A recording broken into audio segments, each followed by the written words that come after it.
everyone. Hope you had a happy and safe Thanksgiving weekend. Thanks for checking out my vlog, A Dose of Reason.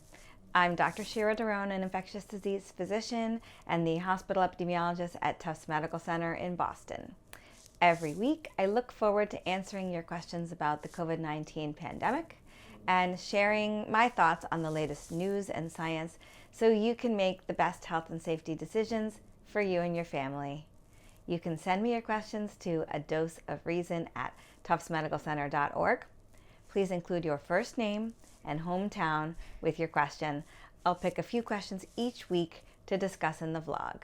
Our first question comes to us from Chantel from Manchester, New Hampshire. She asks, there have been so many rumors flying around this week about the Omicron variant.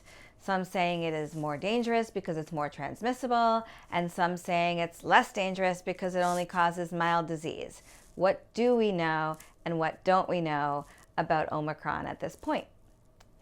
Well, we actually have more questions than answers at this point. What we know is that this variant has a lot of mutations on it that have been associated with prior variants of concern. We also know that cases are rising quickly in the area of South Africa where this variant was first identified. Now that in and of itself doesn't mean it's more transmissible. We need more time to sort that out. And it's way too soon to say this variant causes more mild or more severe disease. You would need to see a lot more people infected before you could make that assessment, since most people with COVID do have mild disease. So far, no variant has been more mild or more severe than the original strain, so I don't necessarily expect that to be the case. And we should know pretty soon whether this variant is capable of evading the immunity that comes from vaccines or from prior infection, and if so, how much. Now, even if it does, it won't render vaccines ineffective. So it's really important that you get vaccinated if you're not, and get your booster if you're eligible, which now includes everyone age 18 and over. Our next question was sent in by Pam in Newburyport. My 28-year-old daughter received her second Pfizer vaccine last weekend. Starting approximately 20 hours later, she noted feelings of sadness, which have now lasted 48 hours post her second vaccine dose. Is this a known side effect of the vaccine? Are there other uncommon symptoms people should be aware of? Well, with billions of doses of vaccine having been given in the world, we're not likely to discover any new side effects, but some events appear to be very rarely associated with the vaccines. Now, we all know about the sore arm, fever, chills, body aches, joint pains, fatigue, headache, nausea, and rashes that can occur fairly commonly. You've also probably heard about myocarditis, the rare inflammation of the heart that occurs mostly in younger males. Now, swelling of the lymph nodes under the arm where you get the shot can be pretty prominent for some people, and that can be surprising if you aren't aware of it. In a huge Israeli study, a couple of things appeared to be associated very rarely with the Pfizer vaccine. There was a tiny bit higher rate of appendicitis, so tiny that I think it might have been a coincidence. And there was a higher rate of shingles after vaccination.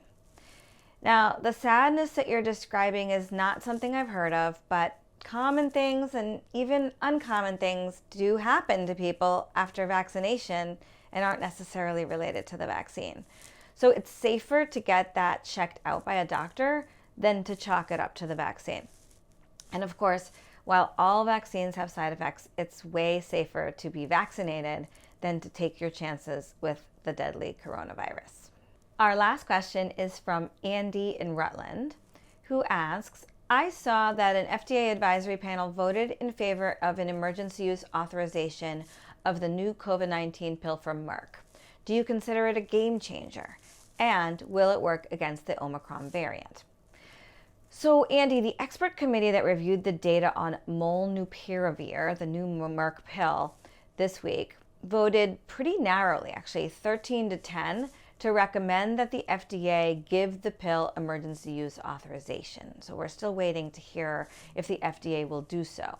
Now, while the early trial data suggested a 50% reduction in hospitalization and death, by the time the trial was completed, that reduction turned out to be only about 30%. And there are also some safety concerns. The drug works by triggering genetic mutations in the virus, and it's not known whether it could cause some potentially long-term effects in human cells. It also has to be given within 5 days of symptom onset to be effective, which means people have to be aware of their symptoms, get a test and a result, and then have easy access to the pill. And we don't even know yet exactly how it's going to be distributed. So far, the pill that Pfizer is working on looks a bit more promising, more effective, and fewer safety concerns at this time. But the good news is that both pills are expected to work equally against any variant of the virus. That's all the time we have for this week. You can send me your questions about the pandemic, this year's flu season, or anything else related to infectious diseases to adoseofreason@tuftsmedicalcenter.org. I look forward to dishing out a dose of reason to you again next week.